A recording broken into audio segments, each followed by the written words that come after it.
It begins the way frostbite does, quiet, then cruel. You wake to silence so deep it feels like judgment. Your breath curls upward in little clouds, sharp, white, apologetic.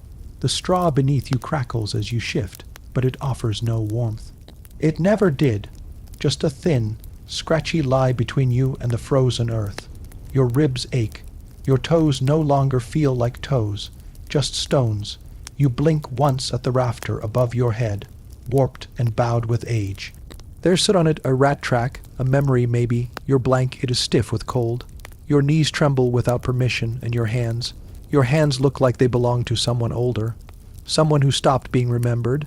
Somewhere, far off, a rooster crows cracked, tired, late. Even the sun seems reluctant to rise. You shift under your cloak, but it's no good. The holes in the wool are bigger than yesterday. You keep sewing them shut, but they keep reopening. Like wounds that refuse to forget. They used to say giants couldn't feel cold, that their bones were too thick, their blood too hot, but you felt the cold reach your lungs, you've coughed and seen breath like smoke. You've watched frost etch your knuckles like a stonemason's chisel. You've wondered if your heart could freeze mid-beat and whether anyone would notice if it did. What happened to you? You used to lift trees. Now you're bent like one. Used to walk into town and make the cobblestones groan. Now your feet barely make a sound. History said giants never died, but history also said empires never fell. So tell me, what if history erased you quietly while your heart still beat? What if your story wasn't carved in stone, but left to rot in snow? There's a sound above you, in the rafters, not a rat, heavier, slower. The silence stretches like old wool, thin, tearing. Your jaw trembles as you pull the cloak tighter. Not from fear, just from the cold. You close your eyes not to sleep, just to remember what it felt like to be warm and still. The frost creeps in. Where are you listening from tonight, and what time does your night begin? You sit up slowly. Each movement is its own betrayal, the body remembering every wrong thing that's been done to it. The cold has settled into your joints like regret. You rub your knees through the worn cloth. Your breath rattles, not because of sickness, because of thinness, thin air, thin blood, thin hope. You duck through the warped wooden doorway and step outside. The snow meets your eyes first, flat, wide, colorless. Then the sound, nothing. Even the birds are too tired to sing. Somewhere beyond the fields, beyond the sagging fence and the line of black trees, smoke climbs from a chimney that doesn't belong to you. The world feels far away. You begin walking. Your footsteps fall deep into the crusted snow. The drifts crack under your weight, but they do not complain. The snow knows you now. You walk past the goat, one ear frozen stiff. You nod, it doesn't move, past the fire pit, dead coals, black teeth in white ash. You were supposed to rebuild it this morning, but mornings no longer feel like beginnings, only continuations of night. There was a time when your presence caused whispers. You were taller than a doorway. You didn't need a ladder. Children followed you. Why? Died and laughing. Men stiffened at your shadow. But now, you're just another shape moving through frost. They used to ask if you were from the north, from the hills, from old blood, as if size was something you inherited like shame. But giants weren't born, not in the way people liked to believe. They were shaped, stretched, hammered on the anvil of hunger and war and work. Your hands are proof, knuckles cracked, palms calloused into maps, lines of labor and time. They've carried barrels, stones, caskets, bodies. Now they carry nothing. You reach the woods. The trees groan as the wind moves through them, not like music, but like warning. Each one bare, each one black, limbed like forgotten soldiers. You begin gathering kindling. Slowly, the bark is frozen. Some snaps, some resists. Your fingers are slower than they should be. You drop a branch, then another. You swear under your breath. It comes out like smoke. You crouch and gather the fallen sticks again. The pain in your spine makes a sound in your throat, something between a grunt and a memory. You stop, because there it is again. The sound, not wind, not the trees, closer, a crunch, then silence. You turn your head slowly. Nothing. The cold has a way of making everything feel watched. You stay crouched, the firewood pressed to your chest like a question. And then, just behind you, a voice. Too big for that pile, aren't you? You stand too quickly. Your vision swims. The firewood spills into the snow again. You blink. There's a girl, maybe 16, maybe smaller, wrapped in a torn shawl and too much courage. She's holding a knife the size of a spoon. It shakes in her hand. She's either about to rob you or beg you for help. You sigh, not from fear, from the weight of another thing. You speak for the first time in 3 days, not a threat. You say, slowly, voice rusted, "She doesn't lower the knife." You nod at it. "That'll snap in the cold before it cuts me." She shrugs, might aim for your nose, seems less frozen. You let out a sound that might be a laugh. The girl steps forward. You see her eyes, chapped lips, red nose, hunger, not dramatic hunger, not famine, just the slow, grinding kind. The kind that makes your knees click and your spine feel hollow. The kind that takes weeks to show, then never leaves. You point toward your half-built fire. She hesitates, then follows. Neither of you speak as you set the kindling down. You strike flint. It takes 5 tries. She watches, arms crossed, hands trembling. When the fire finally catches, it's small and mean, looking. But it's enough to make your fingers remember what warm means. You both sit, a full 2 feet apart, but still closer than silence. You take a crust of bread from your coat pocket, hard as bone. You break it in 2, hand her the bigger half. She doesn't thank you, just eats. You both chew slowly. You feel your breath against your knees. You look at her, run away. You ask, she shrugs, not from anything better. You nod, there's a long quiet, and then, almost too softly to hear, "Are you a giant?" You look at the fire, no. But people say. You nod again. They say a lot. You stare into the flame until your vision blurs, then quieter, "I'm just cold." She doesn't speak again. The fire cracks once. The girl curls into her shawl. You add another stick.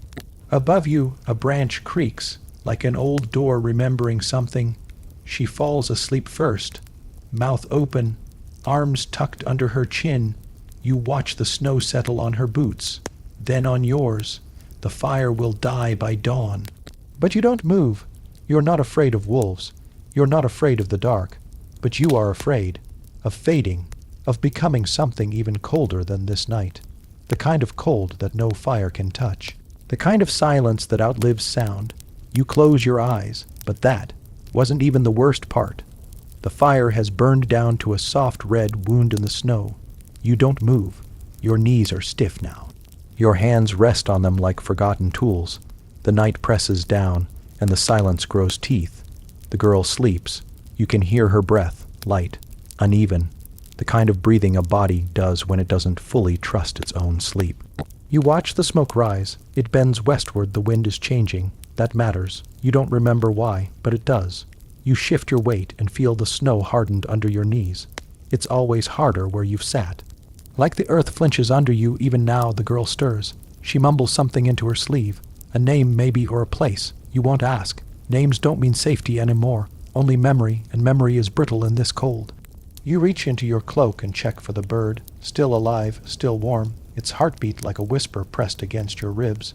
You forgot it was there, or maybe you didn't. Maybe you just wanted to believe you could forget.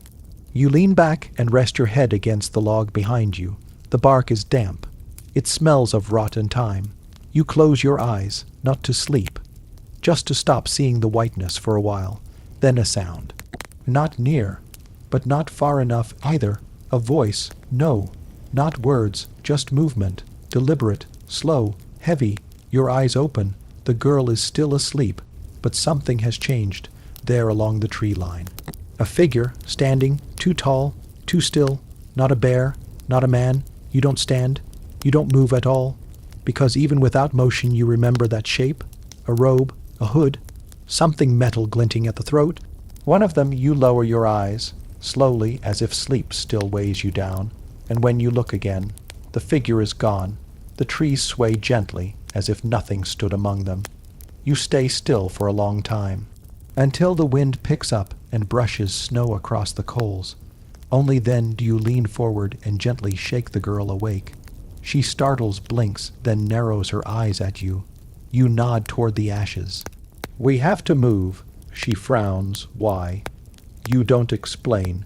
Just stand, slow and creaking. Your knees shout.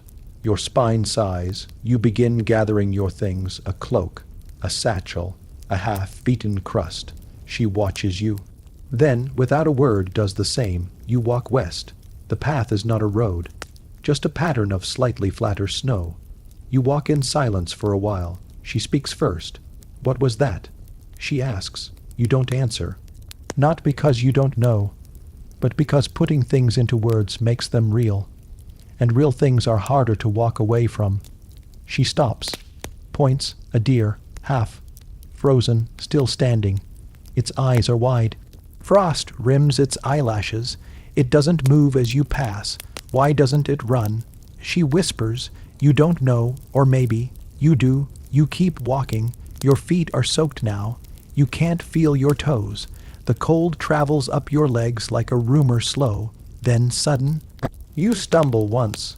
The girl catches your sleeve. You grunt, not from pain, just from the surprise of still being seen. She drops your arm quickly, as if touching you might cost her something. You keep walking. Until you see it, a gate, not a grand one, wooden, sagging, unlocked.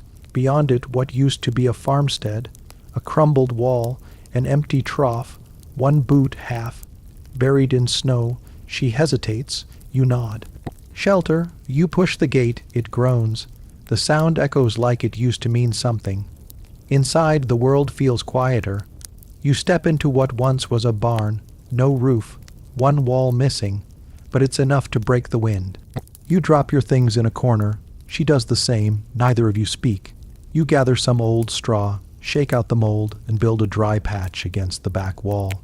She's already asleep by the time you sit. You listen. No wind inside. No voice. No watcher. Only the soft sound of her breathing, and the crack of your knee as you sit cross-legged. You check the bird again, still warm, but fading, like everything else. You place it gently in the corner, where the straw is softest, and then, finally, you lie back. The stars above you blur through the broken roof, and for a moment, just one, you wonder were there ever giants, who lived long enough to bury their names. You close your eyes, but that wasn't even the coldest night. You wake with your mouth open. It's the cold that did it slipped in while you slept, pried your jaw loose. Now your tongue aches and your throat burns like you swallowed frost. Above you, the sky is pale and bitter. Not morning, exactly, just less night. The roof is still missing. The stars have fled. Only thin light remains, the kind that doesn't warm, doesn't promise anything. You sit up. Something in your back makes a noise like wood twisting in a fire. You wince, then exhale. The girl is gone. You look around. Her shawl's still there, tossed over the mound of straw. A few footprints in the dirt. Half a crust of bread where her body should be. You stand. Your legs complain. Your spine argues, but you're too old to argue back. You step outside. The snow is new again, thin, sharp, glinting like dust off a blade. There, by the broken gate, her shape, kneeling. Motionless, you approach slowly. She doesn't turn. You follow her gaze. There's something on the fence post. A hand, just the hand, frozen stiff, curled as if grasping something that never came. The wrist ends ragged like the rest of the arm was pulled away. The girl doesn't speak. You don't either, because you've seen this before, not once, not twice. Too many times to call it strange. The hands always stay. The rest disappears. You step closer to the gate. The wood beneath the hand is blackened, charred, as if someone lit a fire after the body froze. The girl whispers, "Is this what waits for us?"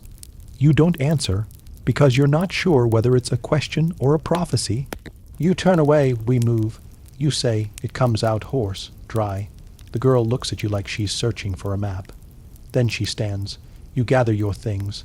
No bird. You check again. Gone. Only a tuft of feather in the straw. You sigh. It was warm for a while, and now it isn't. That's how most things end. You leave the barn behind. The road is crueler now, not because it's colder, because it's emptier. The sky is a flat gray smudge. No birds, no sun, not even wind. Your own footfalls are the only sound. Even the girl walks without noise, like she's learning how to vanish. You pause by a frozen ditch. Something shines beneath the ice. You crouch, it's metal, dull gold, a clasp, maybe a brooch. You scrape at the ice with your sleeve, a cloak, a shoulder. Someone is under there, long dead, frozen still. You see just enough to know they wore wealth once. Velvet, maybe, brass buttons, someone important, and now they're part of the ditch. The girl says nothing. You rise, wipe your sleeve, and move on. For miles, the world offers nothing. No warmth, no movement. Just the hush of a world that's finished telling stories. Then, finally a sound, not a voice, a bell, faint off, key ringing in uneven intervals, like someone pulling a rope too slowly. The girl looks at you. You nod, you both follow the sound, over the ridge, through blackened trees, past a fallen statue, face down in the snow. Then the source, a tower, small, stone, tilting slightly. The bell is at the top. Swinging, though no one touches it. Below, a door, slightly ajar. The girl whispers, "Is it a chapel?" You shake your head. No cross. She looks again, and she's right. There's no symbol, no marker. Just the bell, and the door, and the silence. You step forward. Push the door. It opens too easily. The hinges are greased, recently. Someone is still here. Inside darkness. The kind of dark that feels like cloth. Smells like old incense and damp stone. You let your eyes adjust. The girl presses close behind you. You smell ash on her shawl. You take a step in, the floor creaks. But the sound beneath it is softer, like breath caught in a throat. Then a candle flickers. You freeze. The flame dances on its own. No hand, no wind. But it's lit now, and another follows, one by one. A ring of candles sputter to life along the wall. You grip the doorframe. The girl whispers, "I don't like this." You agree, but you step forward anyway. The center of the room is empty. Stone floor. Dust in the seams. On the far wall, a carving. Huge. A man, but not quite. The limbs too long. The head bowed. A crown on the floor at his feet. The inscription is worn, but you can still make it out. He could carry a mountain, but not his past. You step back. The girl studies the carving. Then she points at the shoulders. Not stone, bone, real, built into the wall. You feel it then behind your ribs. That dull ache of recognition. You know this. Not this room, not this tower, but that story. That weight, that body. The bell rings again above you. Louder now. You turn to the girl. We leave now. But she doesn't move. She stares at the carving. You knew him. You don't speak, because she's right. You knew all of them, but none of them made it through the winter. Not really. You reach for her arm, but then you stop, because you hear it, from beneath the floorboards, a breath, slow, wet, still living. You step back. The candles flicker. The carving stares, and the bell, still ringing, but now, with something else beneath it. Something rising. You reach for the girl, but that wasn't what haunted you most. You do not wake. You uncrumple. One limb at a time, your joints speak to the dawn like they've been arguing all night. Your knees are wooden hinges. Your shoulders feel like they were carved by someone who hated you. And your back, your back is a field abandoned after war. The breath that comes out of you is long and colorless in the morning air. You wonder if your lungs are shrinking with the cold. There is no fire anymore, just a heap of soggy ash, clawing weakly at itself. You were meant to keep it alive, weren't you? You turn your neck. Slowly, carefully, the boy is still there, still breathing, but less. He sleeps like a bird dropped from the sky. Curled too tightly, mouth open but not snoring. You can hear nothing but his silence and the wind. You drag yourself upright. Your joints don't like the idea, but there is no food, and the snow is getting cleverer. It hides sharp rocks beneath its skin now. You push open the half-frozen wooden door and step outside, where your breath feels like it might shatter. It's strange how silence changes shape. In the high summer, silence in the mountains hums like bees. In the spring, it stinks of mud and hoof rot and sheep wool. In the winter, it becomes sharp, hollow, and far too clean. This morning, the silence presses against your ribs like hunger. You walk 1 foot, then the other, but not too fast. You must preserve warmth now the way you once preserved dried apples. bit by bit, with quiet desperation. The ground crunches beneath you like cheap pottery, and your bones answer back. Somewhere in the distance, a raven chuckles. You do not know why that feels personal, but it does. The cold used to feel like a nuisance. Now it feels like a plot. You cross what was once a goat path, then a cart path, then a path for nothing at all. You remember when men used this road, when it smelled like dung and boiling leather, when their songs annoyed you. Now you'd give half your life to hear even a bad song again. You stop at an old tree stump, your hand resting on the cracked rings. You count them, 37 years, maybe 40. The tree lived, the tree died, and still the stump remains. Unlike most giants you've known, you sit for a moment, because you must, because even your blood is starting to slow. The giant who trained you, said the cold, is not what kills a giant. It's loneliness, and maybe he was right. Maybe your bones are fine. Maybe it's the parts you can't name that are falling apart. You hear something. A distant rustle, not wind. You turn. Slowly, a figure, low to the ground, moving through the frost with awkward grace. Too fast to be a starving deer. Too clumsy to be a fox. You crouch behind a fallen tree and wait. Your body hates this, knees clicking like ancient door hinges. Your breath is too loud. You try to swallow it. Then a child, not the boy you left inside. This one is smaller, wrapped in layers of patched linen and twine. Their nose red, their fingers bare. They stop near a half, frozen shrub and begin picking at the roots. You forget how large you must look to them, so you stay low, hidden in a way that only hunger makes possible. The child works quietly. They pull up a string of pale roots and sniff them. They do not smile. Then they look up, right at you. For a moment, the cold forgets to breathe. Then the child lifts one root and tosses it. It lands just near your feet, a peace offering, a warning. You do not know, but you crawl forward slowly, carefully. You pick it up, sniff it. The root is bitter, dry, and smells like it might argue with your stomach. But it is food. You raise your eyes. The child is already walking away. No words, no fear, just another silent figure in the cold. You whisper a thank you to the snow. It does not answer. When you return to the hut, the boy has not moved.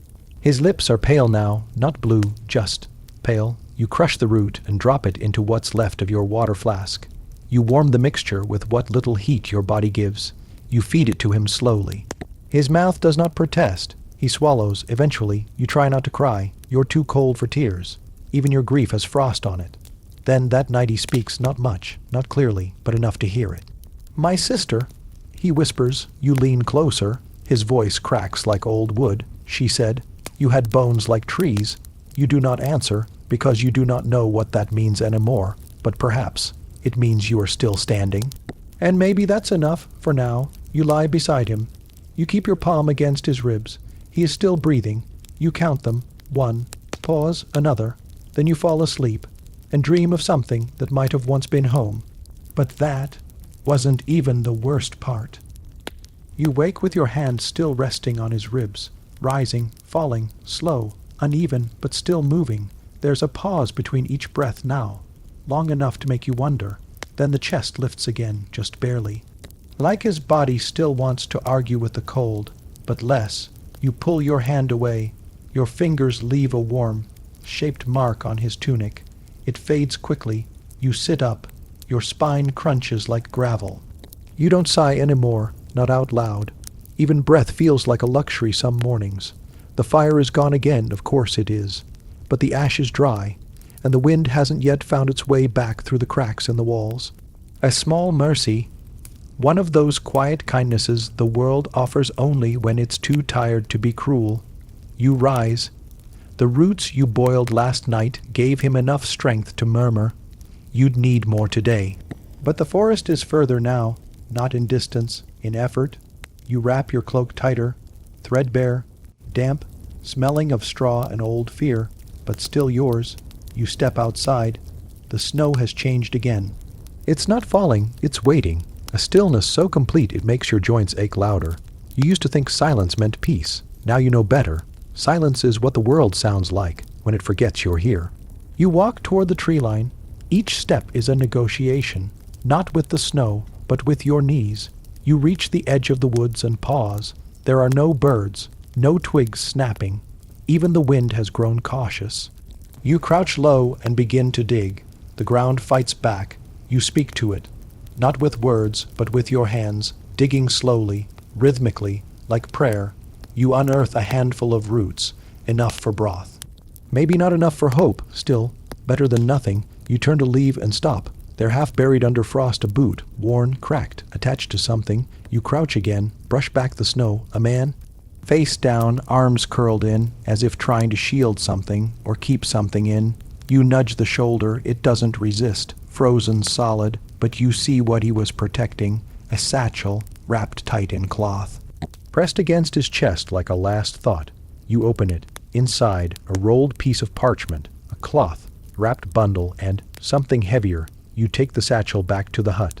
Inside, the boy still breathes. You feed him first. Slow spoonfuls of warm root, water. He swallows, eyes flicker. Then you unroll the parchment, a map hand, drawn, old but not ancient, marked in smudged ink. You follow the lines with your finger. Forest hill, river bend, there. A symbol, a circle of black ink, labeled in broken Latin, Ossum vivum. You speak the words aloud. Your voice surprises you, rough, low, like stone dragged over stone. The boy stirs, his eyes open slightly, mouth of bone. He whispers. You stare at him. How do you? He closes his eyes again. You unwrap the cloth bundle, dried herbs, 2 small bones, a copper ring with strange markings. The final object in the satchel is a medallion, round, flat, depicting a man kneeling before a figure 3 times his size. You run your thumb over it. The figure isn't a god, it's something else, not mythical. Just large. You've seen shapes like that before, carved in hidden walls, whispered in old languages. You thought it was story, but now it feels more like memory. That night, the fire burns low. The boy sleeps again. But you sit upright. The medallion sits in your palm, heavy, cold, as if it remembers who it belonged to. You wonder, what was the mouth of bone, a place, a cave, a tomb, or worse, a door, and who built it? What did they feed it? Your hands ache as you close your fist around the medallion. It doesn't resist, but the silence leans in again, as if waiting for you to say something it already knows.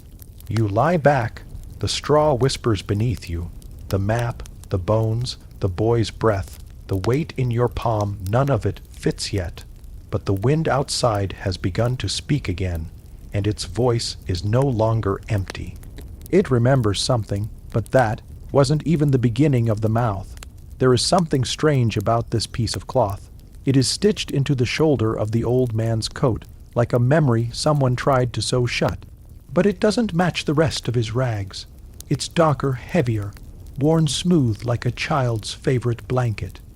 You ran your thumb over it once, when he was asleep beside the fire, and for a moment your mind saw something absurd.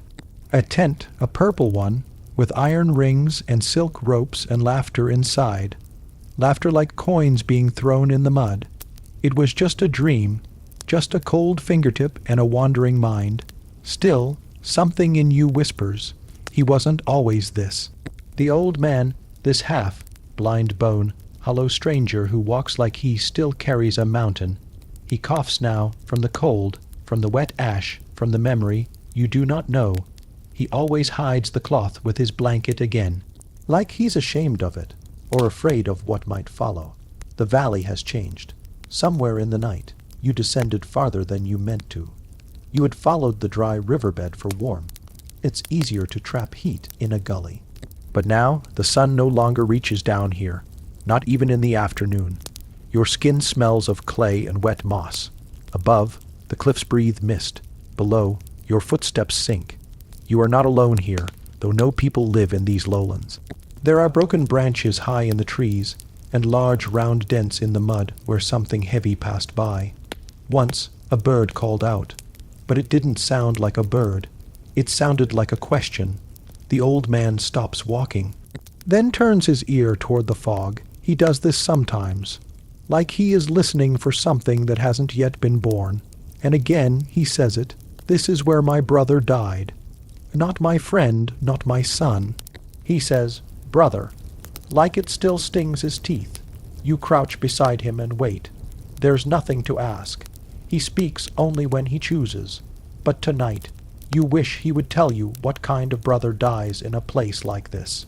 Because this is no battlefield. This is no palace. This is not even the kind of place where normal men are buried. This is the kind of place a thing falls when it's too large to be burned, and too forgotten to be found. The giant's hands are shaking. You've seen them do this when it gets cold, but tonight there's something different. His jaw trembles with it, like he remembers how it felt when the first one fell, not in a scream, not in a battle cry, but in that awful, slow silence, like a mountain crumbling from within. He finally speaks again. The biggest of us didn't die from war. He says, without looking at you, they didn't even die from betrayal. You look up. His voice is quieter now, like it's trying to hide under something. They died, he says, from what came after. They died from cold. He turns slowly toward the base of the nearest cliff. There, behind a curtain of tangled vines and half-frozen mud, is a shape. Not a structure, not a ruin. Something older. Something that sinks with the ground instead of rising from it. You help him pull the vines aside, and there it is, not a grave, not even bones, just the memory of a body. Its imprint is huge, almost absurd, twice the size of any bed you've seen, 10 paces wide, flattened into the earth like a giant had lain down for just one night, and never stood back up. You touch the edge. It's soft, sinking, moss has filled in the shoulders, ferns have grown across the chest, but beneath it all, you feel something, stillness, the kind that only comes after heat has left. He was the last of the warm, blooded ones, the old man says, resting his hand against the earth. We thought we were built to survive anything, stones for joints, ribs like trees, but he trails off. You wait, but you lose heat slower when you're big. He says finally, which only means you freeze longer, more time to feel your heart slow, more time to remember. His eyes are distant. More time to regret. There is no way to answer that. No comfort to give to a man who lived long enough to watch his own kind fail at being gods. You crouch there beside the imprint for a while longer. The cold doesn't bite yet, but it clings, like it's waiting. Somewhere far above, snow falls through the fog. When you finally stand, you notice something strange near the edge of the depression. It's a rock, but not a natural one. Too square, too smooth. You clear away some moss. No, not a rock, a forged brick. Your hand stills. This isn't just where someone fell. It's where someone tried to stay warm. He tried to build something here. He tried to resist it, the cold, the hunger, the silence, and he failed. You build your fire there that night. It feels wrong at first, like trespassing, but the old man nods. He takes off his coat. He folds it neatly, then lies down in the same position, right where the imprint is deepest. He doesn't explain why. He just places one hand on his chest, like he is trying to remember something in the same shape. You lie nearby, closer than usual. You do not speak, but for the first time in days he does. His name was Uru, my brother. He looks up at the sky and sighs. He wanted to be smaller. You frown. The old man chuckles, dry and soft, said it would be easier, said the smaller you are, the less you need, the less you hurt, the less you feel. A beat. I told him that was cowardice. Another pause. Then a whisper. He was right. The fire crackles. The moss smells like iron and wet bark. The silence wraps around your bones. Somewhere in the trees, something howls. Something you hope will never come close. Something not as big as the giants, but just hungry enough. You don't ask more questions, not yet, because now you are thinking something terrible, something quiet, something that might even be true. What if the worst thing about being a giant isn't the dying? What if it's being remembered by someone who lived? You do not say it aloud, but he feels it, and he doesn't argue. The wind sighs again. Snow begins to settle across your blanket, and you wonder what kind of man tries to grow smaller, just to stay alive. You do not open your eyes this time. There's no point. You already know what you'll see. The ash of yesterday's fire, cold and gray like regret. The walls of the hut sagging in their weariness. The frost at the edges of your blanket, not a visitor anymore, but a tenant. It came quietly, the way winter always does when it means to stay. First, a breath in the doorway, then a dusting on the ledge, then the deep invasion, beneath the door, inside the seams, into your lungs.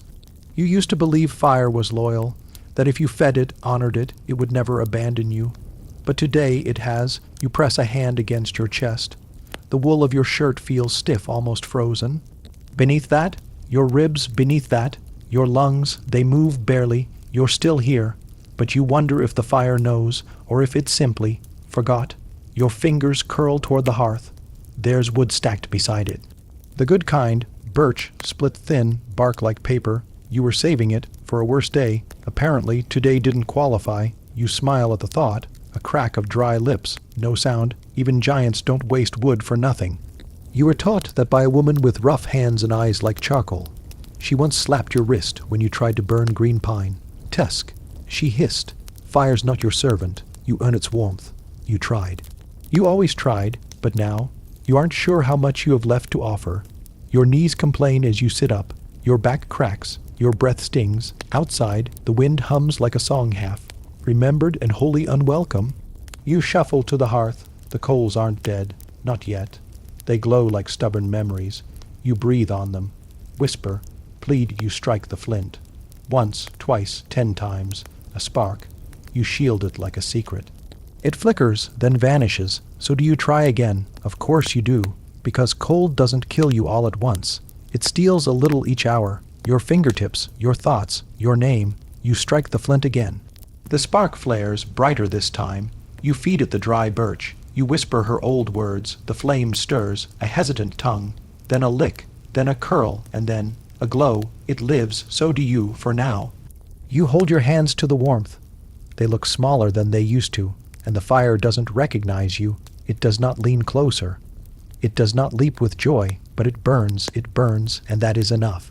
For now, you wait beside the fire, knees to your chest, palms braced like walls around the heat. Your breath forms clouds, thin, barely visible, the kind that vanish before anyone can see them. You used to joke that your bones were trees strong enough to carry mountains, wide enough to shelter villages. Now, even your shadow feels brittle. Somewhere outside, something cracks, not wood, not ice. A memory, you hear her again, the fire. Woman, your teacher, your mother, your companion, or perhaps just the ghost of one. You can't live on memories, she said once, not even good ones. They don't keep you warm. But sometimes. They do. You remember the first time you saw snow. Not the angry kind, not a blizzard, but the soft snow, the gentle fall, each flake landing like a whispered truth. You had stepped outside the longhouse with bare feet and open eyes. The world was silent, reverent. Even your father didn't speak. You watched a snowflake melt on your skin. It made you laugh. It made you feel enormous and small all at once. That snow, back then it had been a miracle. Now it's a threat. It crept into your chimney last night. It curled around the window frame like a thief. It crouches just outside the door. You can hear it breathing. You look at the woodpile, count the pieces. Not allowed, the cold has stolen even that. 7 birch, 1 oak, 2 that are questionable. You poke the soft one, mold, bad luck. You choose a birch, offer it to the flame. The fire eats carefully. It is not hungry, it is cautious. You watch it grow. You try to grow with it, but your legs feel far away. Your spine is numb. The heat doesn't reach the places it should. You once knew a giant who laughed in winter. His breath fogged the sky. His hair held frost like jewelry. He would walk barefoot across frozen rivers, crack the ice on purpose just to hear the music. He died alone in a cave, half buried in snow. They found him in spring. His hands were blue, his eyes wide, his mouth open like he had one more joke to tell. You think of him now. You do not laugh. The wind rattles the door, a soft warning. You move slowly, too slowly. You wedge a stone against the bottom crack. You stuff cloth in the corners. Every breath becomes a negotiation. You crouch beside the fire again. The flames seem smaller now, or maybe your eyes are failing. They said giants didn't fear the cold. They were wrong. Your people had tricks bare, fat boots, double-walled shelters, sleeping close, sleeping shallow, but cold finds the cracks, and time makes cracks out of everything. You speak now, a little, to the fire, to the room, to whatever part of you hasn't yet gone quiet. Not yet. You whisper, not yet. You remember the taste of roasted chestnuts, the crackle of pine cones in a hearth. The way her fingers moved when she braided your hair thick as rope, dark as night. You press your palm flat against your thigh. You feel something, that's good. Maybe there's a silence in the corners of the hut. Not the peaceful kind, the waiting kind, the kind that watches. You pull the blanket tighter. The fire eats slower now. You close your eyes, just for a moment. Not sleep just, rest. But the cold is clever. It knows how to mimic calm, a hiss. You snap awake. A log has shifted, the flame flares. You lean close, too close, and feel the sting on your face, the warmth. It hurts. That's how cold you'd gotten. Warmth burns now. You breathe deep. It's smoky, but it's something. You think of tomorrow, if there is one. You think of walking to the forest, of splitting more birch, of stacking it high, of making it through. You think of the woman who taught you to speak fire. You think of her smile, the chipped tooth, the scar on her knuckle. You speak aloud now, not to summon fire, but to summon yourself. I'm still here. You say it again. Louder, I'm still here. And the fire answers not in words, but in crackles. For now, that is enough. But how long before the wood runs out? And when it does, will you? You never liked mornings. Not because of the light, or the silence, or the weight of another day waiting to be lifted. You didn't like them because they always came, even when they shouldn't have, even when you didn't want them to. Last night should have been your last, you felt it, in the ache of your joints, in the way the fire hesitated to return to your hand, like a dog no longer certain of its master. But the morning came anyway. You survived anyway, and now you're staring at the old birchwood pile. Less than half remains. You remember chopping it, stacking it. Not that long ago, really, though your body argues otherwise. One log, maybe two, will see you through the afternoon. After that, who knows? You push open the door and step outside. The air doesn't greet you, it gnaws. The wind moves like a pack of wolves' teeth, first tearing at the seams of your coat, your sleeves, the back of your neck. The sky above is as pale as bone and just as cold. No sun, no birds, just the hollow hiss of winter breathing down your collar. You scan the woods, nothing stirs, but there's always something in the woods. Always, you don't look for food that's a dream from warmer years. You're looking for sticks, fallen limbs, bark worth peeling. Even pine cones, if they're dry enough, can burn. You start walking. Each step is deliberate. Painful, you used to stride through this forest like it owed you something. You knew every trail, every bend, every tree scarred by lightning. Now you count your steps. You measure each one against your breath. 15 paces. You pause. Something moves near your left shoulder, not in the forest, but in your own body. A twinge in the bone. A reminder that cold makes everything slower, including healing, including dying. You push forward. There's a stream not far from here, or there was. It's probably frozen now, but the trees near it shed bark like gossip. You might find something useful there.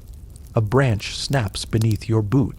Not loud, but loud enough, you freeze, because now you hear something else. Not the wind, not the trees, but breathing, not yours, heavier, wetter, something alive. You turn your head slowly, slowly until your gaze lands on a thicket of pine ahead, their needles dark and heavy with frost. And within that thicket, half concealed, a bear, a massive one, limping, its coat patchy with old wounds, its breath fogging the air like smoke from a broken chimney. It's looking at you the way you looked at the fire last night, like something desperate, willing to risk anything for a spark of warmth. You reach for your knife, but you don't draw it, because the bear lowers its head, not in threat, in exhaustion. It's not here to fight. It's here to survive, just like you, and suddenly you understand something you never did before. The cold doesn't just kill, it humbles. You back away slow as snowmelt, and the bear watches, but it doesn't follow. When you finally return to your hut, your hands are numb. You barely hold the twigs you collected. Your breath is ragged, your knees stiff. You light the fire again, and this time you don't save the good wood. You burn it, because survival is not about hoarding warmth for later. It's about using what you have while you still have it. The flames rise. They crackle like laughter in an empty hall. You stretch your hands toward them and notice the burns on your fingertips, shallow, red, unhealed. They don't hurt. Not anymore, and that frightens you. You lean back against the wall. The fire paints shadows across your face, familiar, flickering giants that sway on the beams like memories. You remember the stories you were told as a child, of giants who could call lightning from the sky, who could freeze rivers with a breath, who feared nothing. But those giants were never cold. They never grew old. They never sat alone in a hut, counting logs like coins. You doze, briefly. You dream. A woman, the one with charcoal eyes, is scolding you again. Don't sleep near the fire, she says. It'll spoil your will. But she says it kindly this time. She sits beside you. She hums a tune you forgot long ago. You wake up with tears frozen to your cheeks. Outside, the wind has paused, just briefly. You stand, wrap your coat tight, and then against all good judgment you open the door again. Not to escape, not to leave, but to look. The world is still terrible, still white, still merciless, but the trees are not the enemy. The wind is not a monster, and the bear, somewhere out there, is still breathing too. You smile, not out of joy, but out of defiance, because you're still here, and sometimes that's the only victory that matters. But how long can defiance outlast the cold? And what happens when the fire stops answering? But that is a story for tomorrow night. You wake to find your fire has survived the night. Not grown, not thrived, but survived. A brittle flame curls in the ashes, licking the edges of its own exhaustion. It does not dance. It does not warm the room. It merely persists, and for now, you ask nothing more of it. You lift your fingers from the edge of the hearth. They've gone pale again.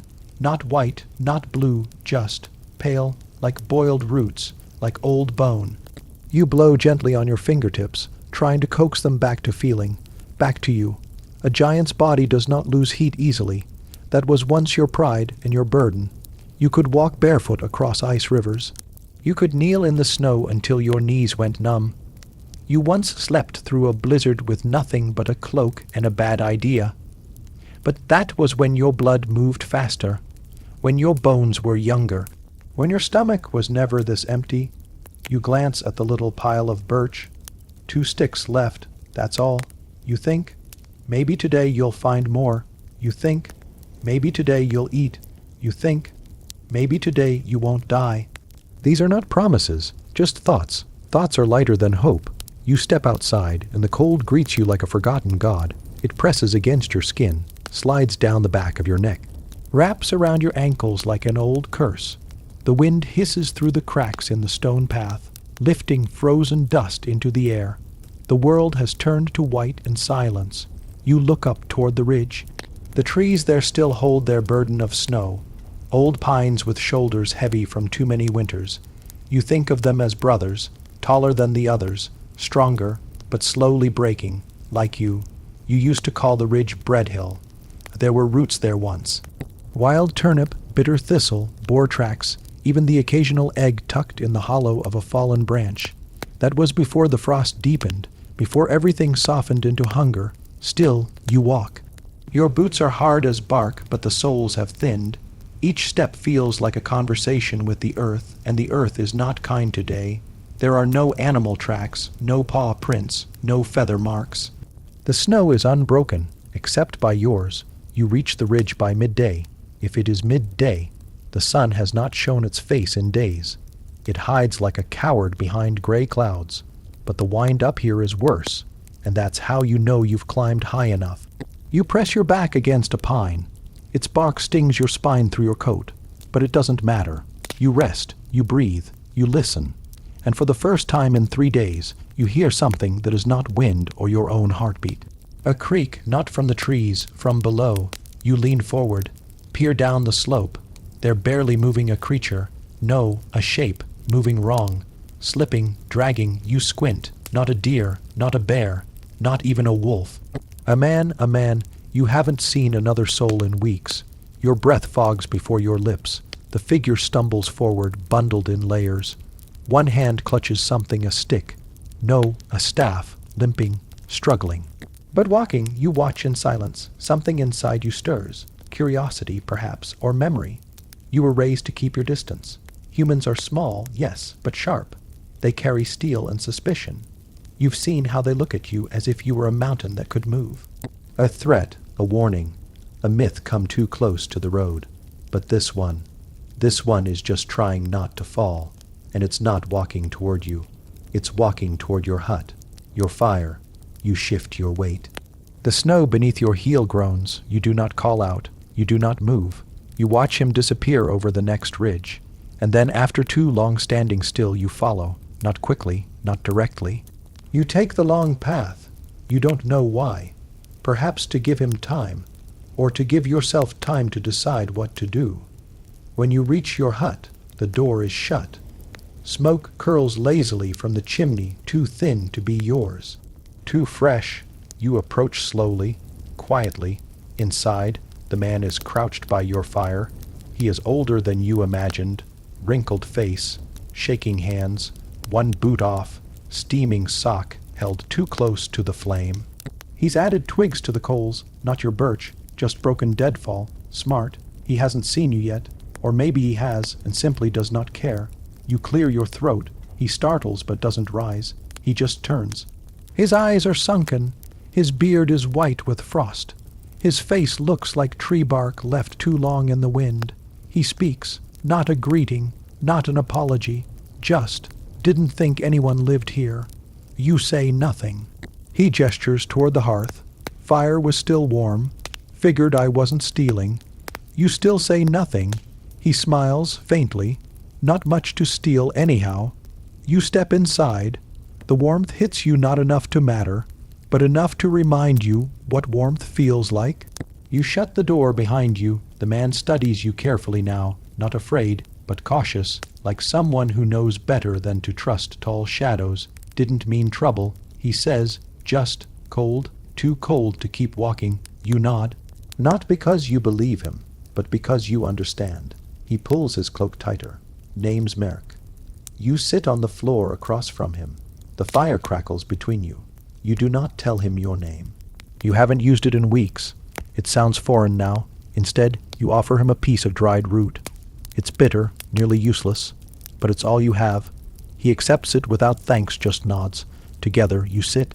For a long while, neither speaks. Outside, the wind howls again, like a hungry child who never learned to stop crying. Eventually, Merrick shifts you from the mountains. You grunt, a half answer. He leans forward. Saw one of your kind years ago. Not many left, are there? You shrug. He's right. There used to be dozens of you, giants, Stonebloods, forest. Bones, names that don't mean anything anymore. Now you are the story. And stories don't need survivors. Merrick looks into the fire. I once thought giants couldn't feel the cold, that you were made of iron and smoke. But I see now, even stone shivers. You stare at the flames. Even stone shivers. Even fire forgets. You don't know how long he'll stay. You don't know what he wants, if anything. But for now, there is a second shadow by your hearth, and the fire burns a little brighter. Not with joy, not with welcome, but with recognition, and that is enough for now. But what happens when the last log burns, and the snow outside remembers your name? But that is a story for tomorrow night. You trudge past the last tree, not because you want to, but because there are no more. Behind you, the whispering skeletons of 1,000 birch trunks, rising pale and straight like forgotten prayers. Ahead, only snow, and the hill. You pause at its base. It's not a dramatic hill, not the kind sung of in old tales or inked on maps. It's squat, quiet, dull brown under the snow, like the back of a sleeping beast. But still, it waits, it always has. You've known about this hill since you were old enough to listen, long before your shoulders grew wide or your bones thickened like cedar, before your voice dropped into the gravel range of grown things. When you were still barely reaching your father's knee, someone pointed at it and whispered, "That's where your great uncle died." And that was all they said. You step forward now. Your feet crunch through the crusted snow. Every inch of you aches, even parts you didn't know had names. Your joints burn with cold. Your stomach has shriveled into a quiet stone. You don't remember the last time you tasted anything warmer than snow. Still, you climb. The wind changes as you rise higher, thinner, more suspicious. It doesn't trust you. It tugs at your coat like a warning. You ignore it. The ground beneath you is solid enough at first. But higher up it gets stranger. The snow is thinner, and underneath, layers of blackened, broken rock. Your boot scrapes one and it sings. You pause. Stone shouldn't sing. Not like that. You bend down. The rock isn't rock at all, not entirely. It's bone, burnt black and streaked with red. Giant bone, split open like a fruit, hollow and quiet. You touch it with the back of your hand, cold, even after all these years. There are more shards nearby, more ribs, some still buried, some cracked in clean halves. You're standing in the grave of your own kind, a killing ground, and this hill, this unremarkable rise in the earth, this nothing place is where giants come to die. Or are brought. You keep climbing. There is something up there, you feel it now. Not wind, not snow, not bone, something else at the crest. The sky opens wide, and the wind stops completely, like the world is holding its breath. And then you see it, not a beast, not a man, not a trap, but a hole in the center of the hilltop, perfectly round, framed by shattered rocks and teeth of iron. A well, no, too large, too deep, too old. You step closer, boots crunching quietly. It doesn't smell of death, doesn't even smell of earth. It smells like nothing, like a place where the world forgot to be. You peer in, darkness peers back. You whisper, "What are you?" And for the first time in days, your voice doesn't sound like your own.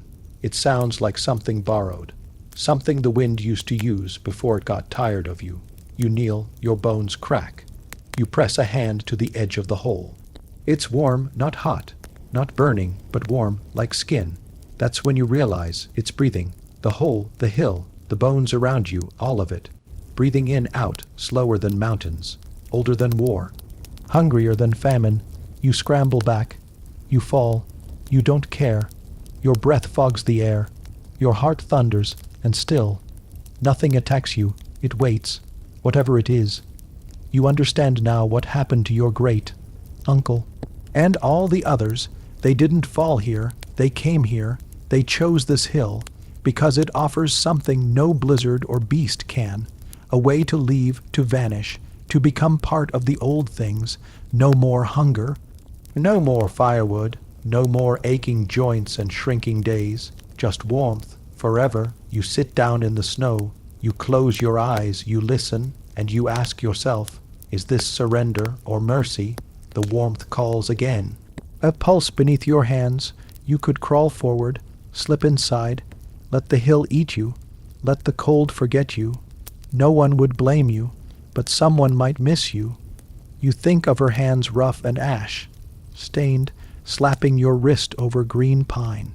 You think of her laughter low like a bubbling pot.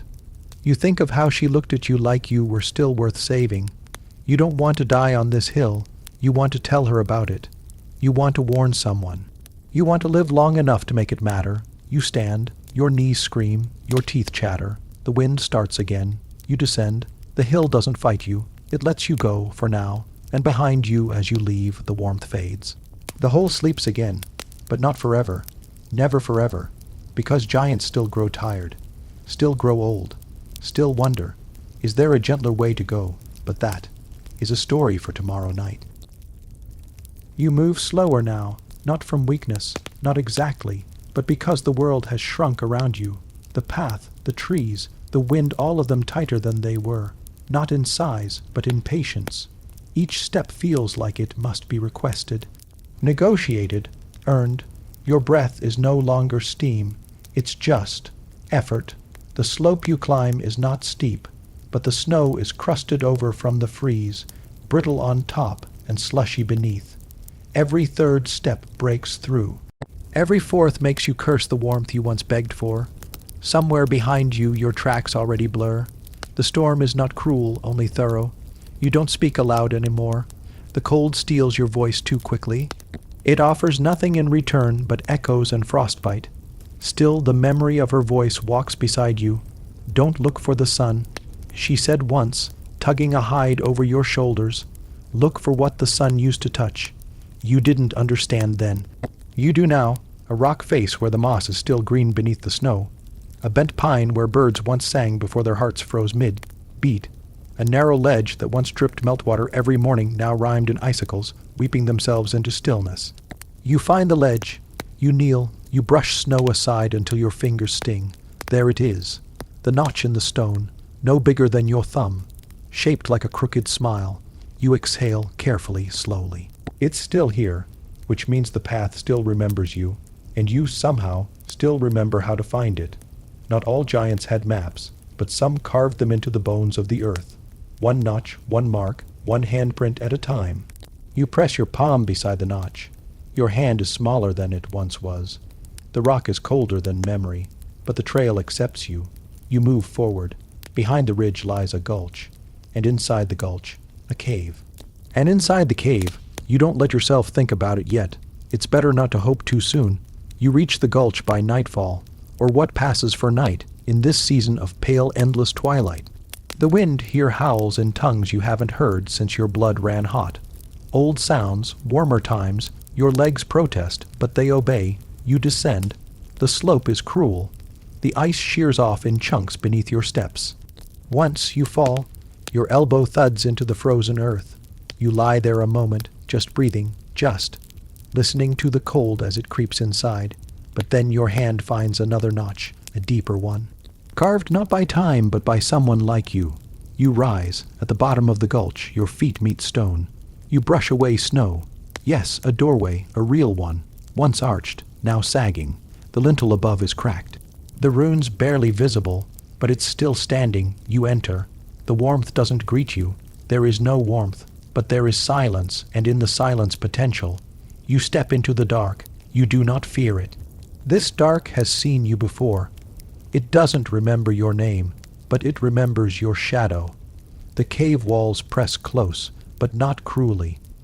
They feel like the inside of a forgotten mouth once meant for song, now sealed in sleep. You take out the last of the birch wood. You kneel, you strike flint. It doesn't catch the first time, nor the second, but you do not panic. The dark is not your enemy, just a guest waiting to be replaced. The third spark lands. The flame rises slow, hungry. You coax it with breath and slivers of bark.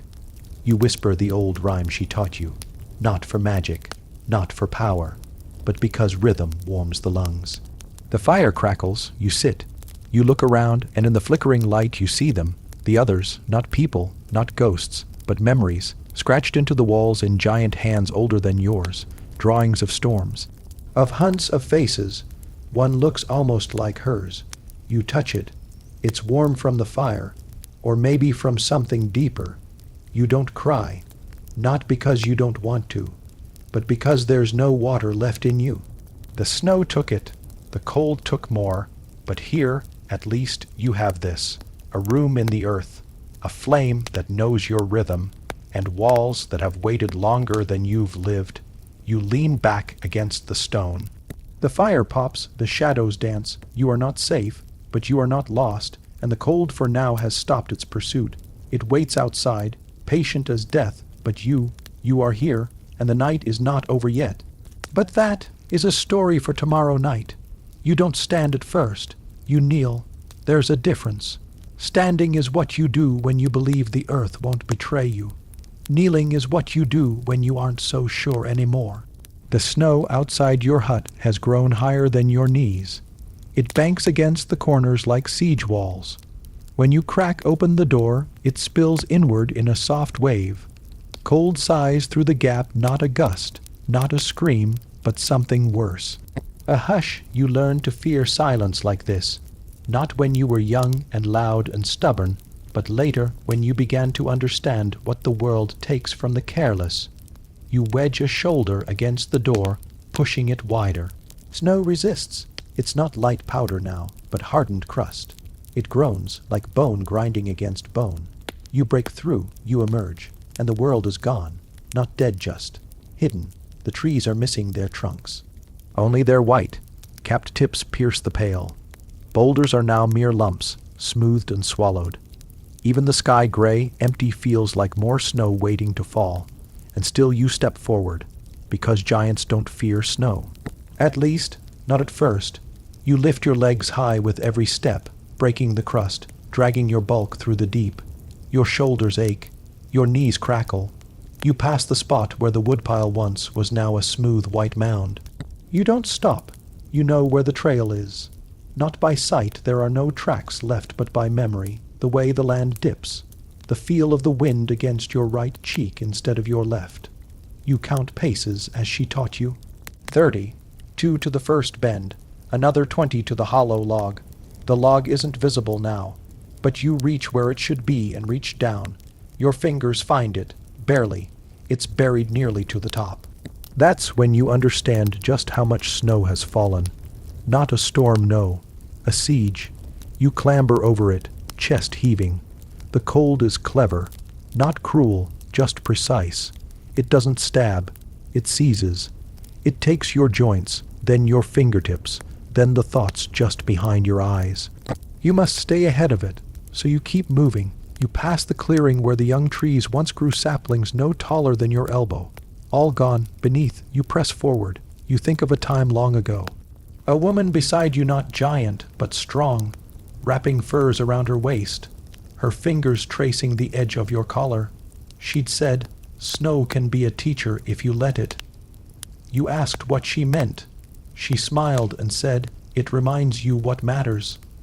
You hadn't understood then. Now you do. Movement matters, warmth, shelter, memory. You trudge until your legs give out. Not in a collapse, not yet, but in a soft, slow folding. You sink to your knees again. Not reverent, not noble. Just tired. You listen. Nothing but your breath. The wind isn't even howling anymore. It has withdrawn, content with what it's taken. You reach into your pack. Pull out the last heel of dried meat. Chew slowly. It feels like bark. You swallow anyway. You need the strength, because you're close now to the cache, the deeps. Stone Hollow. You left it there in summer, a stash of fatwood, flint, salt, and an old wool cloak. Just in case, because giants plan for winters that overstay. You drag yourself to your feet. You count paces again. 18 left. You lean into the slope. You scrape the snow away with your arms, your hands, your shoulders. The cold eats through your shirt. It doesn't matter, because there beneath the crust is the mouth of the hollow. A crack in the stone, you reach in. Fingers numb, you feel. Nothing, no satchel. No wool, just emptiness. You scrape again. Dig deeper. You feel splinters, the crate. You claw at it. Yank, it breaks. Frozen. You pull out the cloak. Rigid as bark. You slam it against your thigh to soften it. You wrap it around your shoulders. It barely helps. You reach for the salt meat. Gone. Rats, or some other scavenger. You don't know. All that remains is a stub of pine resin, and the flint. You pocket both. And then you sit, because there's nothing else to do. Your breath fogs the air. It hovers, then disappears. Just like everything else. You stare out over the white. You think of the stories they told when you were young, how snow was made from the bones of ancient gods, ground to powder by the sky. You remember scoffing, not anymore. You tap the flint, just to hear it. It clicks like a memory. You close your eyes, not to sleep not yet, but to rest your gaze.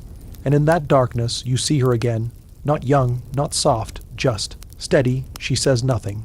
She doesn't need to. You know the message, get up, move, because cold doesn't kill you with storms. It kills you with stillness.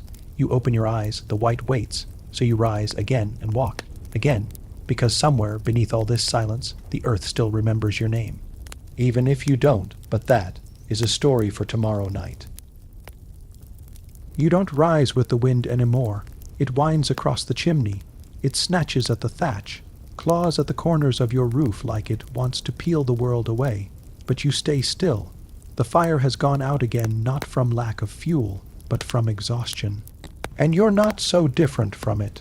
Even in the quiet, you can feel the ache behind your ribs. It's not illness, not exactly. It's more like a bruising of the spirit, an old sorrow that tightens when the days are too short and the light is too pale. Still, you sit up because something waits, not outside, not beyond the forest or beyond the cold, but inside, a memory, the kind that presses behind your eyes before you even open them. You rise slow. Your body doesn't enjoy the movement. The muscles protest, the joints whisper mutiny, but there's a pressure in your chest like a name unsaid, a song unsung. It's been years since you thought about singing. Giants weren't supposed to sing, not the kind you were taught to be. You were taught to guard, to labor, to survive. The sound of your voice was for orders and warnings, never softness. But there was one moment long ago, sharp as the snap of firewood, when you broke that rule. You step out into the cold barefoot. Snow crackles under your heels. Frost curls on the edges of your cuffs. And yet you walk as if drawn, as if someone left a trail behind in the wind, invisible but undeniable. You follow it, through the old trees, past the stones where you once broke ice to find water, past the blackened remains of the winter fox's den, until you reach the hollow. There, in the snow, sunken dip of land, the sound begins to return, not in your ears, but behind them in the softest part of memory. She was there, the one who taught you to burn birch properly, the one who carved a spoon from oak just to show you that something simple could be made sacred. You weren't yet old, but you weren't young either. You remember standing in this very hollow with her, both of you knee-deep in snow. You were trying to make a fire. The wind wouldn't let you. You cursed it. Loudly, she laughed, not cruelly, not mockingly, but like it had reminded her that you were alive.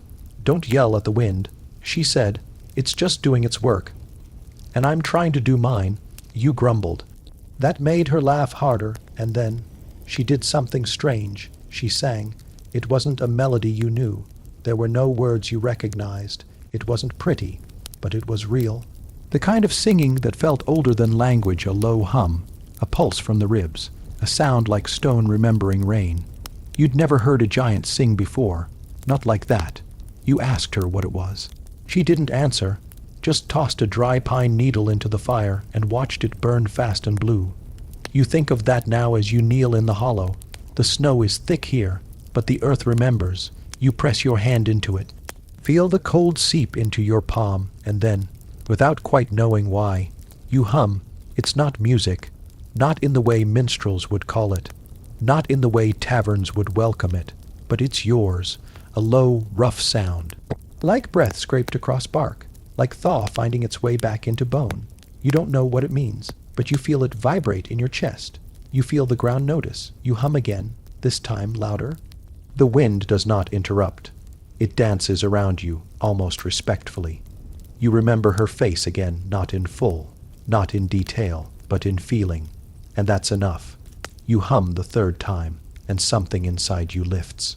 Only a little, but it lifts, and with it, the memory of what it meant to be seen not just as strong, but as whole. You sit there for a long time, letting the sound rise and fall until your voice gives out. Your throat is raw, your chest hollow, but there's warmth strangely in the aftermath. Not in your body, but near it. Like the earth itself heard you. You stand. The hollow has not changed, but you have. You walk home with numb toes and a heavy breath, but also with a whisper inside you. Not hers, not yours, just the echo of what once was. You do not sing again that night.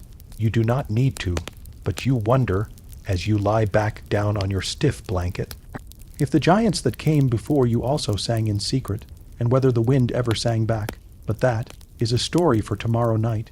You do not wake to silence this time. Know something else has arrived. A sound that does not belong to snow, to wind, or to the hissing whisper of your own breath. It is distant, sharp, metallic, crack, then again, crack. You sit up slowly, hands clutched around the last of the warmth from the fading fire. Its glow is weak, sulking in the coals like a memory that would rather be forgotten. Your knees pop, your back protests, but still you rise.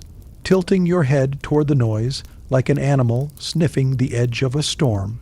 You open the door not with your hands, but with your shoulder. It sticks, frozen into the frame, and only gives way after 3 tries and 1 muffled curse. Outside, the world has split. The lake, the one that held up your fishing net, your reflection, your past, is no longer quiet. A long, jagged crack snakes across its frozen skin like a scar gouged by a god's fingernail. Another sound, crack. A second line joins the first, radiating outward in a cruel geometry. The ice is breaking. And in that moment you feel very, very small. You step forward. The wind shoves at your ribs like an impatient sibling. You wrap your arms tighter around your body and shuffle closer to the shore. The ice shouldn't break yet. Not this early, not this loud, but things are no longer following rules. You look down. There at the edges of the cracks are tracks. Not yours, not deer, not rabbit. They're wide, heavy, made with purpose. One after another, pressed deep into the snow like the ground itself bowed to let them pass. You kneel. The frost groans under your weight, but you're used to groans yours, the winds, the woods. This one does not alarm you. You touch the nearest track with your fingertips, still sharp at the edges, fresh. So, you are not the only one awake this morning. You scan the tree line. The wind shifts and carries with it a smell, musk, smoke, and something sour beneath it, a hint of rot. Giants don't rot unless they're dying, or already dead.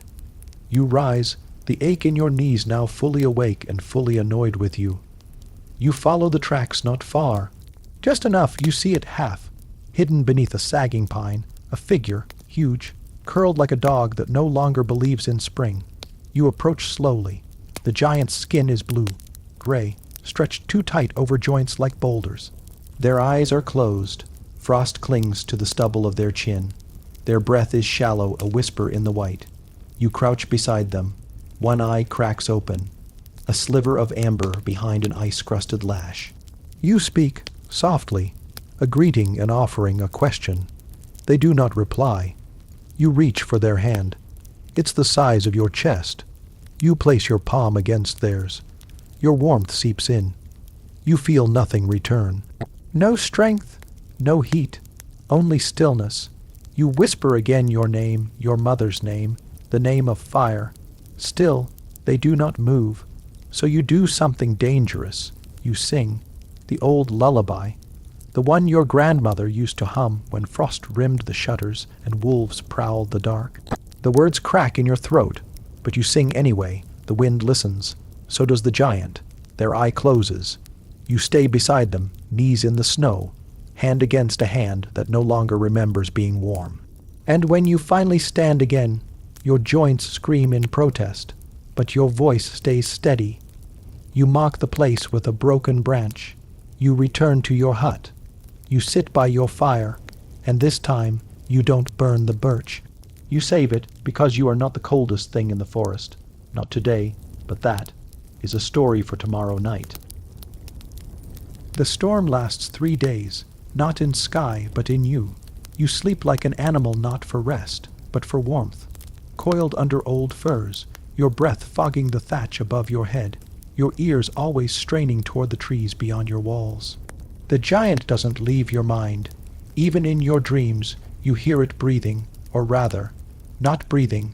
On the 4th morning, the world outside feels thinner, still cold, yes, always cold, but no longer the kind that gnaws at bone. The wind is softened into long sighs, and the snow no longer blinds when you open the door. So you go back, not because you want to, because something in you won't let you not go. You follow your own prints until they vanish into white. Then you follow memory down the hill, across the hard crust of frozen grass. Past the crooked pine you remember leaning against when your father taught you to skin hairs with trembling fingers. You see the branch you left, the one that marked the body. But the giant is not there. Only the imprint remains, a deep hollow in the snow, shaped like grief. The tracks lead west, you follow. At first, you think they must be old left before you found the giant. But no, these prints crush the edge of your earlier ones. That means they came after. That means the giant rose, and walked, Still alive, still moving, still cold. You pass under limbs heavy with icicles. You duck beneath low branches, brushing needles from your shoulders, from your hair. The tracks press onward, patient and straight. No sign of panic. No drag of limping weight. That's good, isn't it? You aren't sure. After an hour you stop for breath. Your fingers sting. You rub your knuckles together like flintstones. Your fire, it is tucked inside your shirt, kept warm by your body always close. You wonder what the giant uses for fire, if anything, perhaps nothing. Perhaps they once slept beneath glaciers and drank from boiling rivers, but that was before everything turned quiet and small. You follow the tracks until the trees begin to thin. Your hut lies in the east now, a smear of memory behind you. The sun hangs low, not rising, not setting, just drifting sideways across a winter sky. And there just beyond the ridge you see it, a shape, huge, unmoving, but not collapsed. The giant sits with their back against a rock face, one knee drawn up, the other leg stretched stiff across the snow. Their arms rest on their knees. Their head hangs forward slightly, like someone who has just finished weeping and isn't sure they're done. You step forward slowly, feet crunching against ice, no reaction. Closer, still none. You are near enough now to see the texture of their skin cracked in places, dry like bark in drought. Their clothes are simple, a rough tunic, tattered at the seams, made from animal hides too large to be anything local. Not stitched but knotted, not elegant but worn. You speak their name, except you don't know their name, so instead you say, I came back. The giant stirs, barely. One eye opens, just one. It drifts toward you like smoke. You kneel again, a ritual now. You do not offer help. You do not offer food. You offer presence, the only thing that doesn't melt or rot. They speak. Their voice is low, not a rumble, not quite. More like frost cracking in firewood. You are not one of them. You shake your head. No. A long pause. Yet you follow me. Another nod. I do. The giant closes their eye again. You shouldn't. You wait. The wind moves around you both like a curious spirit. You glance at the horizon. No smoke. No birds. Nothing moves out here but the cold. Why did you leave the pine? You ask. They do not answer at first. Then slowly, the ground sings louder the longer you lie in one place. You blink. It is not what you expected. The giant shifts slightly. One shoulder hunches, snow cascading from it in a thin slide. I thought I would sleep there, end it, let the white take me, but the ground kept whispering. What did it say? Their mouth twitches. Not yet. You sit down beside them, not too close, just near enough to see their breath again, faint and uncertain, like a story forgotten mid-sentence. You take out your pouch. Inside, 2 strips of dried fish. One for you, one offered. The giant does not reach, but they nod once. You place it gently on a flat stone between you. Then eat yours. You chew slowly, thoughtfully, because that is what you do now, every action a kind of listening. I thought you were dead. You say. The giant's eye flicks open again. Not yet. You look at the sky. A few flakes drift down, gentle, like ash, are others like you. That twitch again, almost a smile. Once, you glance sideways. What happened? The pause this time is long. Not silent, but filled with things you cannot name. The heat left. The sun changed its path. Mountains moved, and we waited. Waited for what? The giant looks at you. Really looks? You feel it in your teeth, in case it changed back. You stare at the snow between your knees, and did it? The giant closes their eyes again. You know the answer. Neither of you speaks for a long time. Eventually you rise. You brush snow from your thighs. The sun is lower now, sliding toward the edge of the earth, like a coin down a drain. I'll go start a fire. You say. You do not wait for permission. You find fallen branches, birch, dry pine, a bit of spruce sticky with sap. You arrange them just so, the way your mother taught you. You strike flint twice, then a third time. On the 4th try, the spark lands. Smoke, flame, breath. The fire begins small, flickering, shy, but you coax it, feed it, it grows. You step back. The giant watches it with one eye. You nod toward it. It's yours. They do not move. Then slowly they shift. One enormous hand reaches out, palm to flame, not too close. You watch their face change. Something relaxes, something ancient, something you've seen only once before in the expression of an old man who just rediscovered music. You sit beside them again, closer this time. The warmth reaches your bones, not fully, but enough. The sky darkens, still no stars, just clouds. Will you walk again? You ask. The giant answers without turning. I don't know. You lean your head back, resting it against the cold rock wall. I'll come back tomorrow. Silence, then I know. You nod. You do not say goodbye. You rise, stretch, crack your spine. You begin the walk home with fire on your clothes and a rhythm in your chest that you hadn't felt in weeks. Tomorrow you will bring more wood. Tomorrow you will speak less and listen more. Tomorrow you might learn the giant's name. But that is a story for tomorrow night. You were not meant to survive this far, and yet, when you wake slowly, with a cracked breath and a mouth like dried clay, you find that your fire still breathes. Dim, tired, but breathing, like you. Its orange light doesn't warm you as it once did. It just marks the difference between this world and the next. You lie still a while. Listen. The snow outside no longer falls gently. It punches the roof with ice-knuckled fists. The wind doesn't howl, it screams. It's not just a storm anymore. It's something with a will. You wonder, do storms know who they test? Do they sniff out those closest to breaking? You shift to your side. Every joint protests like rusted hinges. Your knees, your spine, even your fingers have forgotten they once belonged to a giant. You feel smaller now, but then you hear it. Not the storm. Not your breath, something else. A voice, no, a sound, a patterned sound, rhythmic, hollow, knock, knock, knock. You freeze. You've not heard another living soul in weeks, months. You wait again. Knock, knock. 3 slow thuds, not wind, not tree, not beast. You force your legs to remember how to stand. You grab the blunt axe by the hearth, not for defense, but for belief. Something to hold that still feels true. Your door is thick pine, swollen with frost. You press your ear to it. Nothing. You open it, and the world greets you with a slap of cold. Nothing stands there, just wind, snow, ice, laden branches, silence.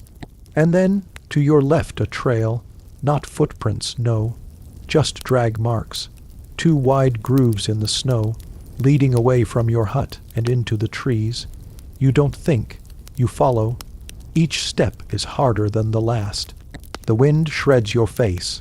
Snow gathers in your boots, but you keep going because this is something, and something is more than you've had in days. The trail continues past the black stump tree, past the frozen stream that used to gurgle like laughter. Eventually you see it, a lump, a shape, half buried in the snow. You rush closer, fall to your knees, brush the snow aside. It's a boy, a human boy. No older than 10 winters, skin blue at the edges, lips parted in shallow breath. Alive, but only just. You know cold when you see it. This boy is minutes from joining the stones. You lift him awkward, trembling. He weighs almost nothing. Your arms burn from the effort. Back, back, back. Each step back toward the hut costs you. Your muscles fail. Your heart hammers like it's trying to escape. Your breath comes in clouds that twist and vanish too quickly. You don't care. You return to the hut, slam the door, fall to your knees. You lay him near the fire. His fingers are white. His eyes barely move. You strip his wet clothes. Wrap him in your own blanket. Rub his hands. Feed the fire. Feed it more. The birch, the pine, even the last of your oil rag. Flames leap. Heat blooms. The room glows like a memory. Still the boy doesn't stir. You lie beside him. Pull him close. You are a furnace, not of heat but of will. You give him your warmth. You hum an old tune, the kind your mother sang when frostbite tried to eat your toes. Hours pass. You do not sleep. You only listen to his breath. It flutters, pauses, returns. You listen so hard it becomes your only world. And then he coughs, just once, but enough. You press a hand to his chest. Warmth. You feel warmth. And for the first time in days, you cry not for yourself, Not from fear, but from something else. Company. You are not alone. You hold him through the night. The storm rages, but it rages against too now. When morning comes, if it can still be called that the light filters in like fog, the boy is sleeping. Peacefully, you rise, your joints scream, your fire stutters, but you're not worried anymore. Because today the fire knows who you are, and for the first time in a long while it welcomes you. You find more wood, you chop more birch, you boil snow for water, you carve a spoon, you do the small things. Because the small things mean you're still here, and now someone else is too. But what happens when the boy wakes, when he asks who you are, and you can't quite remember, but that is a story for tomorrow night. You wake to a sound that does not belong in this season. It is wet, sloppy, familiar. A sound you haven't heard since the warm moons, the squelch of boots in thawed soil. No, not boots, feet, bare, dragging feet. Slapping in half frozen mud. Your first instinct is not fear, it's disbelief, then regret because you should have moved faster. You pull yourself upright, joints stiff with sleep and cold. The fire has long since died. Your breath clouds the air like smoke from a forgotten offering. You limp to the doorway. It isn't snowing today, but the sky looks pale and worn like a bed. Sheet washed too many times. Outside, the path is streaked with slush. And in it tracks, not animal, not yours, bigger than both. You follow them. Only once in your life did you see a giant bigger than yourself. He had skin the color of dusk and shoulders like carved cliffs. He walked into the deep mountains 1 year, looking for silence, never came back. This is not him, but it is someone like him. The tracks are shallow, hesitant, as if the walker didn't trust the ground. You do not call out, because you know now what kind of cold this is. It's the kind that doesn't just gnaw at you, it forgets you entirely. The kind that turns fire into memory and memory into myth. You find the giant not far from the edge of the frozen lake. He is sitting on a rock, not slumped, not sprawled, sitting, deliberate, like a child sent to think about his crimes. His back is to you. His head hangs. From here, he looks like part of the landscape. Snow on his shoulders, moss on his hair, skin cracked like bark after too many winters. You take a step forward, then another. He does not move. You see his ribs. You see his spine. You see his breath, faint, still here. You whisper a greeting. He does not answer. You step around to face him. He is young, too young to be this hollow. His eyes are half-lidded, his lips blue. His hands frozen into loose fists. One of them holds something, a coin, no, a stone, polished smooth. You sit beside him. The rock groans beneath your weight, but he does not stir. You know what this is. You know what kind of stillness lives in him now, not the peace of rest, the pause of forgetting. You do not speak. Not yet. You wait, because that is what giants do best, not fight, not crush, not rage. Wait. Eventually his eyes shift. He sees you, and he does not flinch. He only says one word, why? You don't answer, not immediately. Not because you don't know, but because your throat is dry, and your soul is drier. Why? Why did the others leave? Why is there no food? Why does fire betray? Why do giants die even when their bones are strong?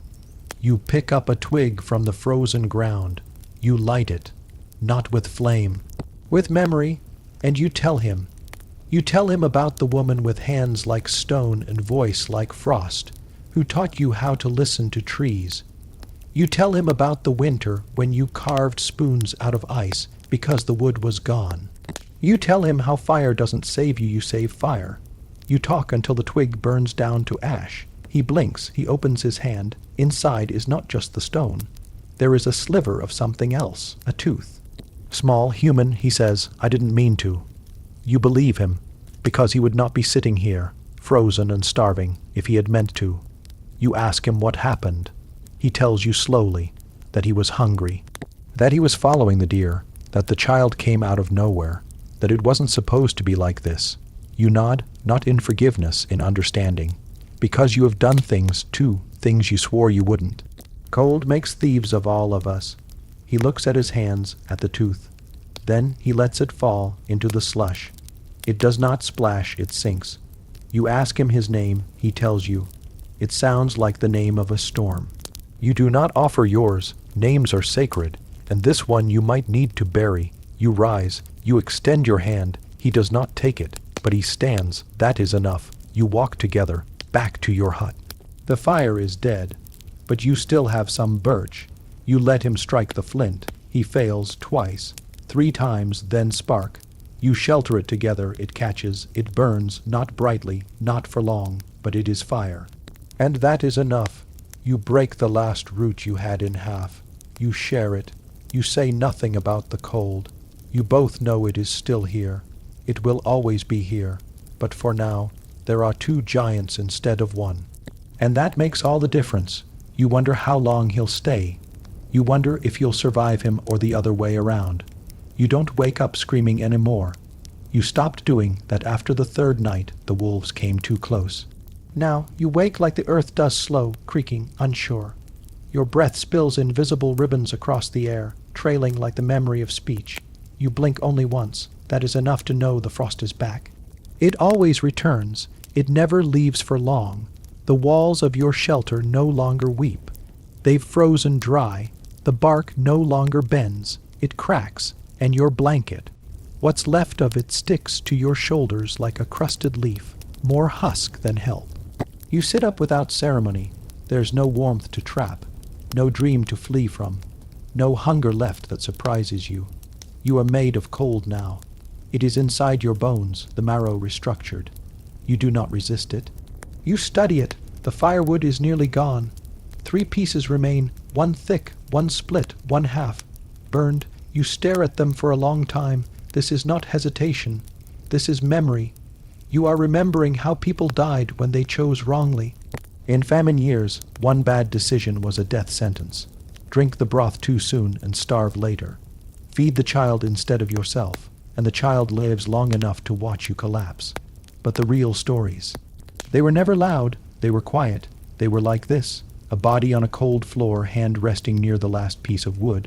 Not touching it, not brave enough, not selfish enough, just too slow. You are trying not to be slow. You pick up the half, burned log. Its edges are softened, but its center is firm. It will light again. You set it on the coals, blow once. It catches like it remembers you. The flame sputters up, not high, not proud, but it's enough to paint your face in orange again. And you feel like a person again, but only slightly. You begin the routine. Every day now is some version of this. Wake, spark fire, confirm the wind direction, confirm you're still alone, count rations.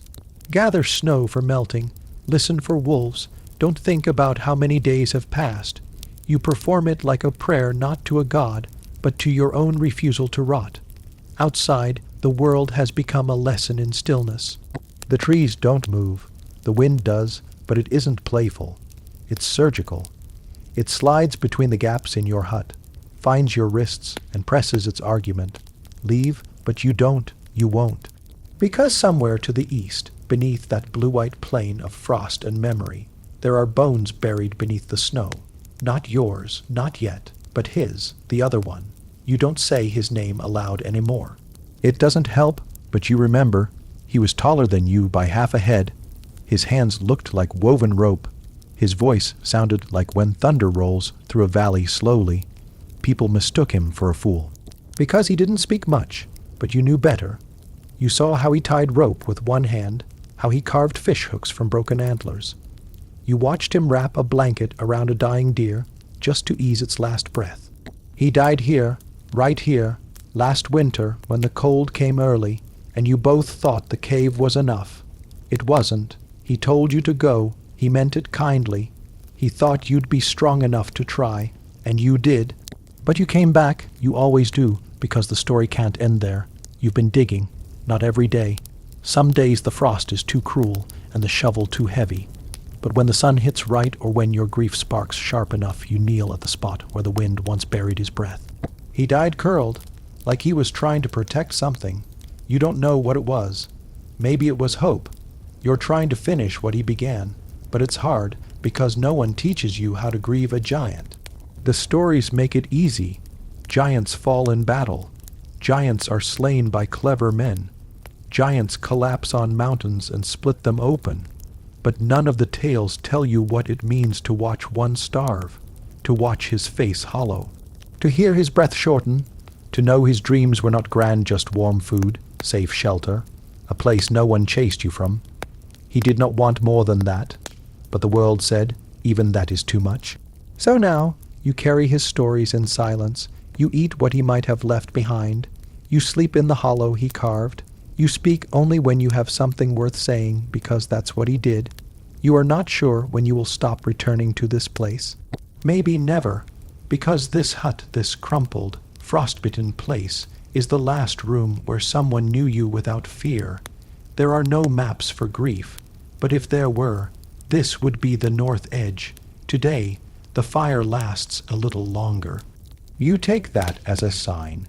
You step outside when the wind dies low enough. Your boots crackle over the snow like bones beneath skin. The trees stare, they remember you, or they remember him. Or maybe it doesn't matter, giants blur together after enough winters. You reach the place. It looks like all the other mounds, but you know. You kneel, remove your gloves. The frost burns your fingertips immediately. You press your hands to the snow. You whisper, just his name. Not loud, not pleading, just enough to remind the world he lived. And when you rise again, your knees pop, your breath clouds, and the silence welcomes you back like an old friend. Back at the hut, you feed the last thin log to the fire. You don't plan tomorrow, you don't dare, but you sit. You watch the flame. You think of what might grow from this place. Years from now, if anyone remembers where you fell. Not a grave, just a memory. But even that is more than most of your kind get. You stretch out on the floor. You close your eyes. You do not scream. You just listen to wind, to memory, to a fire that does not judge. And you wonder, what does the world owe the quiet ones? You know the steps by now. First, the cloth. It is stiff with old blood, dark as rust, and it reeks of turmeric, sweat, and something faintly sweet like rotting dates. You soak it in the basin again, the same way you did yesterday and the day before that. It takes longer now to soften. You suspect the winter water is colder this morning, though the guards say it's spring. Spring, yes, but here in the execution yard, time doesn't follow the weather. You wring the cloth slowly, quietly, then press it to the great beast's knee. The elephant doesn't move, doesn't groan, doesn't shift. Its leg is nearly the size of your chest, but it has learned not to step away from you. You wonder if it's trust or exhaustion. You wonder what it thinks of you, if it thinks at all. The rope scars are healing slower these days. You rub the herbal oil into them, circling gently with your palm. The elephant's breath is slow behind you, deep, thunderous. You have learned to hear it from inside your bones. You're not sure how many days it's been since the last sentence was carried out. You've stopped counting them individually. The executions blur now, names forgotten, faces lost. Only the pattern remains. The condemned arrives. The ropes are checked. The order is given. The elephant obeys. And you go home, wash your hands, and try to forget the sound of cracking ribs. This morning, you didn't go home because the mahout, the elephant's rider, did not return. No one explained why. You didn't ask. It's better that way. You finish rubbing the oil into the elephant's leg and begin on the second. You do not flinch anymore when your fingers find heat beneath the skin. You simply adjust your rhythm. Speak a little softer. You were gentle last time. You whisper. It's not a compliment, not really. The condemned had begged for a fast death, but the ropes had been tight and the order had been clear. Crush, not kill. So the elephant had pressed slowly until the ribs folded, but the lungs did not burst, until the arms twisted, but the eyes remained open. It had taken 23 minutes. You had counted. Now your hands tremble less. You think the elephant prefers your touch to the mahout's, but maybe you're imagining that. Maybe you just want someone, something, to see you as more than a cog in this cold, careful machine. Today might be another. You murmur, mostly to yourself. Or not. The elephant exhales, long, warm, the breath coats your back. You do not turn to face it, because sometimes you fear that if you look it in the eye, you'll see yourself reflected not as you are, but as you've become. And that, well, that would be worse than frostbite. The guards arrive with the ropes, not with a prisoner, not yet. They measure the knots against the elephant's legs, adjust for tension, rewrap a frayed coil with a length of silk cord. Too rough. One of them mutters, pointing at the hemp, chafes the skin, leaves ugly marks. You almost laugh. Ugly marks. The irony burns in your throat, but you say nothing. Just dip the cloth again, wipe down the tusks. The ivory has never been sharpened that would imply too much intent. The executions aren't stabbings, they are symbols, performances, punishments carved in flesh and bone. You've heard nobles debate whether the elephant understands its role. Some say it's just following training. Others say it senses guilt. You aren't sure anymore. You used to think all beasts were innocent. Now you think all beasts are capable. Just not all are given the chance. The condemned arrives before midday. He is young, maybe 20, skin like sun, baked clay. His robes are torn, but still carry a trace of green, the color of apprentices, not soldiers. That makes you pause. Not a rebel, not a traitor, not even a thief, an apprentice. He stumbles when they drag him from the cart. One ankle is swollen, the guards mutter. One smacks his head, can't even walk. What's the point? You lower your eyes. The elephant does not move, but you see its ears twitch.